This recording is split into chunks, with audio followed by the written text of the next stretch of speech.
All right, Shalom. First, I'd like to start by sending our praise to Yahweh, by Hashem El Shai, by Hashem Kakadash, double honors to the elders and the apostles that rule well, and salutations to the brothers that's doing the truth and sincerity.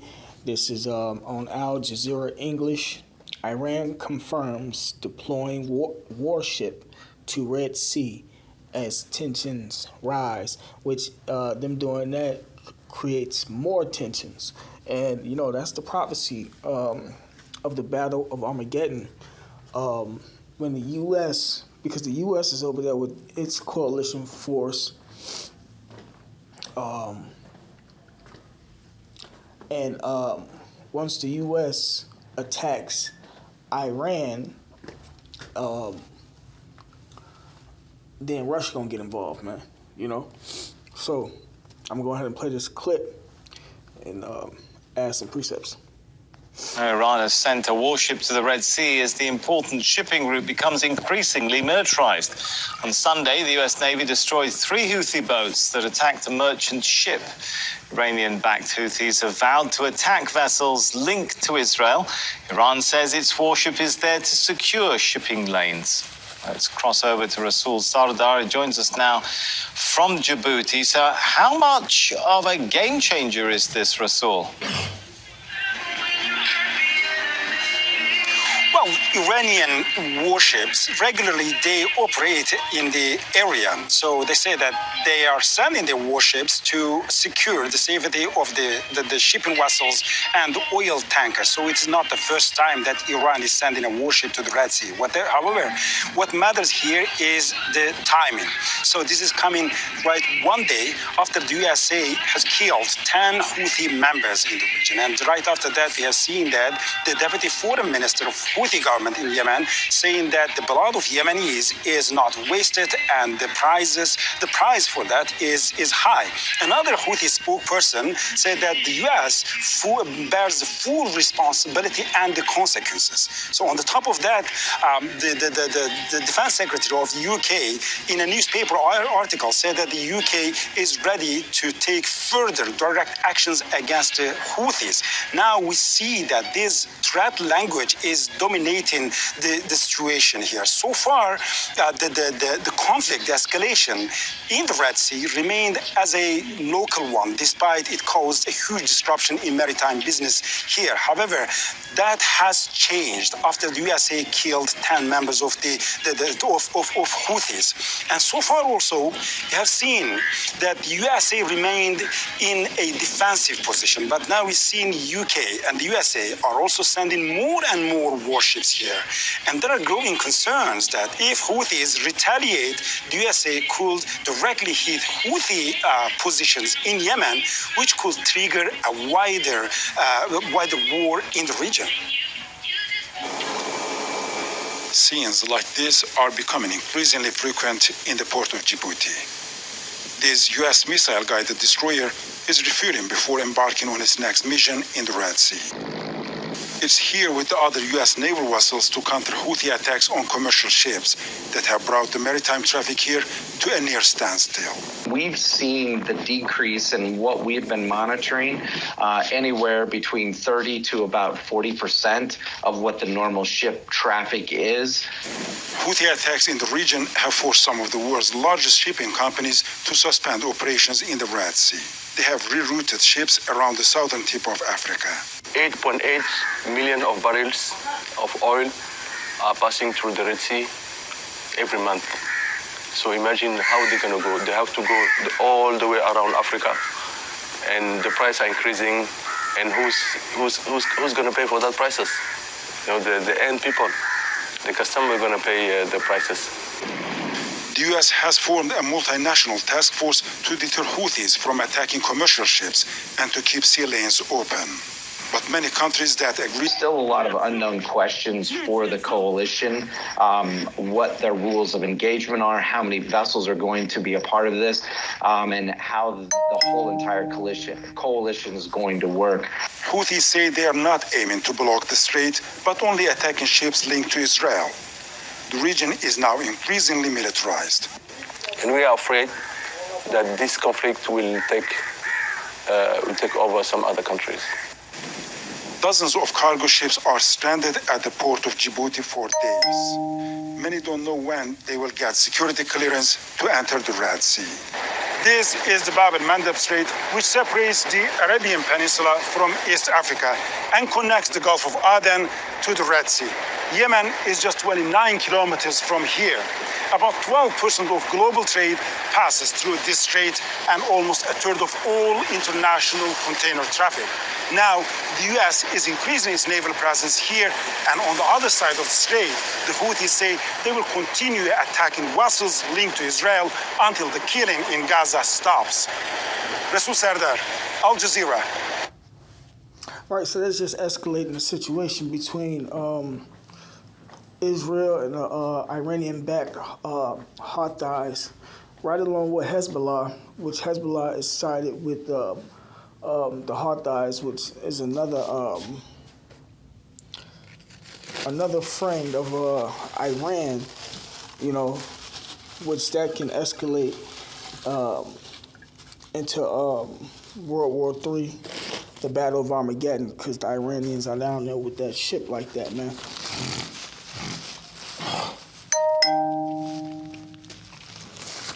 That was one of the best moves that they can do, was attack their vessels and, you know, commodities and things that come up into Israel, you know.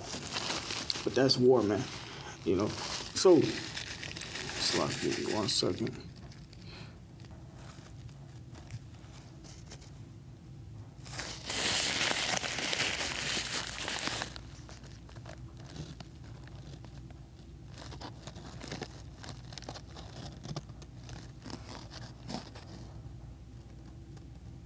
This is Joel chapter 3, verse 1. It says, "For behold, in those days," which is the last days, which we live in the last days, which actually just means the last days of Esau's rulership, because Esau is the one that's ruling the world right now, man. Esau is the so-called Caucasian race, or the Edomites, starting with the elites, the Rothschild families, the 13 Illuminati banking families. They run this world. This was a gift from the Lord, a blessing unto Esau, and now his rulership is coming to an end, and our rulership is being established via this precept. This is Joel chapter 3, verse 1. "For behold, in those days and in that time, when I shall bring again the captivity of Judah and Jerusalem," and the Lord is bringing Judah and Jerusalem, which represents the 12 tribes of Israel as a whole, back together via his word. That's why you see the Israelite groups out there on the corners like that, man. But only one group specifically has the truth, and that's the apostles of GMS, man. The brothers of GMS and those that follow the doctrine. It says, "I will also," and you know, the other groups have bits and pieces of the truth, but the Lord wants you to have all of the truth, man. Verse 2, "I will also gather all nations and will bring them down into the valley of Jehoshaphat and will plead with them there for my people and for my heritage Israel." And that's what you see going on. They all gathering over there in that Middle East area, right there by the Red Sea, the Euphrates River, around those areas, man. Who else just went down there? Yeah, India that just went down there also. They are in the sea before it hits the Red Sea. I forgot what the sea is called. I'll be able to put that video up. But yeah, so it says, "And I will plead with them there for my people and for my heritage Israel." Esau, the Edomites, the elites that run the country thought that they were going to get away with the captivity of the Israelites, man. These Edomites, all the way down to even the lowest of them, thought that they were getting away with the captivity of the Israelites, you know? And that's not what the scriptures say, man. That's why all these things are happening. But it says, "I will also gather all nations and will bring them down into the valley of Jehoshaphat and will plead with them there for my people Israel, for my people and for my heritage Israel, whom they have scattered among the nations, the auction blocks, and parted my land." The Palestinians and the so-called Jews are fighting over that land right now. The land of Israel. That's why it's up in uproar like it is. They not the original people that belong in that land, man. And that's the Lord's land. You know, it's history on how the Lord dealt with nations that was in His land, the land that He gave to His people, that didn't follow after the customs of Israel, man. You know, it says, and they have cast lots for my people and have given a boy for an harlot, right? The auction blocks a boy for an harlot, turn the boys into homosexuals. The Edomite male was having sex with the young boys, man. And so they girl for wine that they might drink. You can Wikipedia that. It's in certain books. Verse 4, yea, and what have ye to do with me, O Tyre and Zidon, just some Africans, and all the coast of Palestine, more Africans? Will you render me a recompense? And if you recompense me swiftly and speedily, will I return the recompense upon your own head? What goes around comes around. Everybody know that them Africans sold us to Esau. So they got it. You reap what you sow. Karma. You got to go through that same process. It says, because ye have taken my silver and my gold and have carried into your temples my goodly pleasant things. Right? They took all of our wealth. The children also of Judah and the children of Jerusalem have you sold unto the Grecians, that's them Edomites, them white people, man, them Caucasians, that ye might remove them far from their border. Right? We don't even know that we from the land. At one point in time, we didn't know that we were from the land of Israel. We thought we were from Africa. They took us from our land, and they made a lie and said we was from Africa. You know? It says, behold, I will raise them out of the place where ye sold them, and will return your recompense upon your own head. Right. They got to go in captivity. The nations are going to go in captivity. It only mentions the Africans and the Edomites, them so-called Caucasians right here, but all the nations have to go into captivity, man. It says, behold, I will raise them out of the place where you have sold them. Right, the Lord is going to bring us back to His land, and He going to have the heathens bring us back also. They're going to be bringing our people to us as the kingdom of heaven is established, man. You know, that's when so-called Jesus Christ returns, man. Yahweh Shai, man. It says, and we'll return the recompense upon their own head. And I will sell your sons and your daughters into the hands of the children of Judah, and they shall sell them to the Sabians, to a people far off. For the Lord hath spoken it. Right, man. Payback. What goes around comes around. And see the world, Scripture said, stretch out the tents. The whole universe is going to be open unto us, because now it's going into the establishment of the kingdom of heaven, and the Israelites ruling forever, you know, and all those planets that they finding out there and the planets that they can't find and damn sure can't get to is going to be opened up to the Israelites, and we're going to rule on those planets forever with the nations in subjection unto us, man. Esau is going to be wiped out after 1,000 years, though, and then the rest of the nations are just going to be tributaries unto us.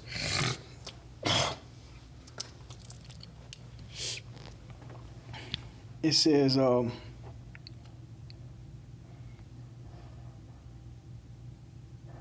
they shall sell them to the Sabians, to a people far off, for the Lord hath spoken it. Prepare ye this among the Gentiles. Prepare war. Wake up the mighty men. Mighty men, a prime example of that is the Russians. Let all the men of war draw near. Let them come up. And that's what you see going on. They all gathering. It's all types of things leading to them all coming down there in that region, man. And they can't stop it. They can't reverse it, nothing. The U.S. is starting this coalition force, bringing other nations in that probably weren't down there to begin with. That's the Lord gathering them. Beat your plowshares into swords and your pruning hooks into spears, right? The money that they hit into agriculture, they put it into their weaponry. Because your plowshares and your pruning hooks is agricultural instruments. Let the weak say I am strong. You got nations that didn't have nuclear missiles that have them now. North Korea, Iran. Assemble yourselves and come, all ye heathen, and gather yourselves together round about. Thither cause thy mighty ones to come down, O Lord. Right, that's the angels getting involved. You know, so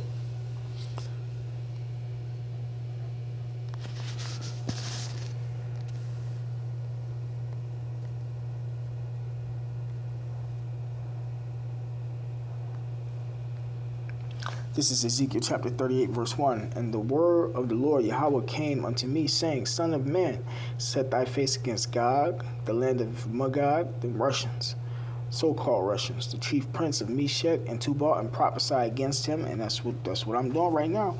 That's what the brothers have been doing, prophesying against them Russians. The Russians are going down also, man. Them Russians are another group of Edomites, man. And say, thus said the Lord Yahweh, behold, I am against thee, O Gog, the chief prince of Meshech and Tubal, and I will turn thee back and put hooks into thy jaws, right? The Lord put that communist spirit that the Russians used to have on them in the former USSR back on the Russians. Why do you think they're trying to get Ukraine? That's part of that spirit. The former USSR. Ukraine was a part of the former USSR. If I'm not mistaken, Ukraine was the capital, one of the main branches of that organization, something like that. I forgot. Slacking. You'll have to look it up, but for sure, Crimea. Well, Ukraine. I think Crimea is the capital. Ukraine was a part of the former USSR.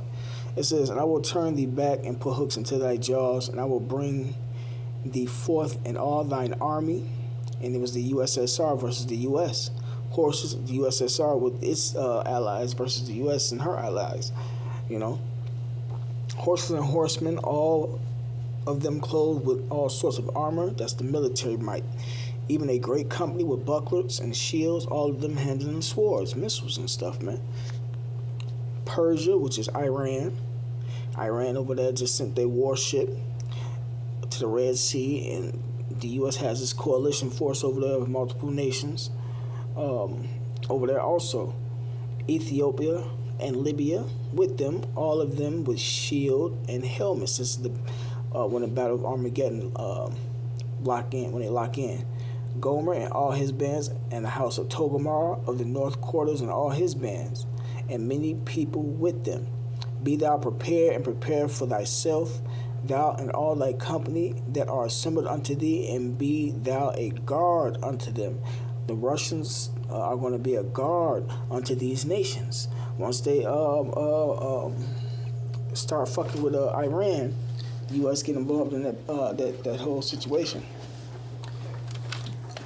Then that's going to start the battle, man. Hold on a slide. All right, this next precept.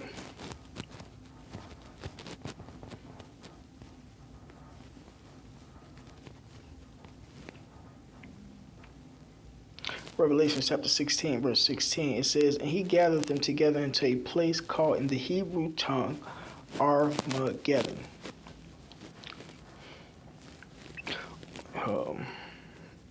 The Hebrew for Armageddon is Har-Magad-wan. What is it? Mountain of the troops.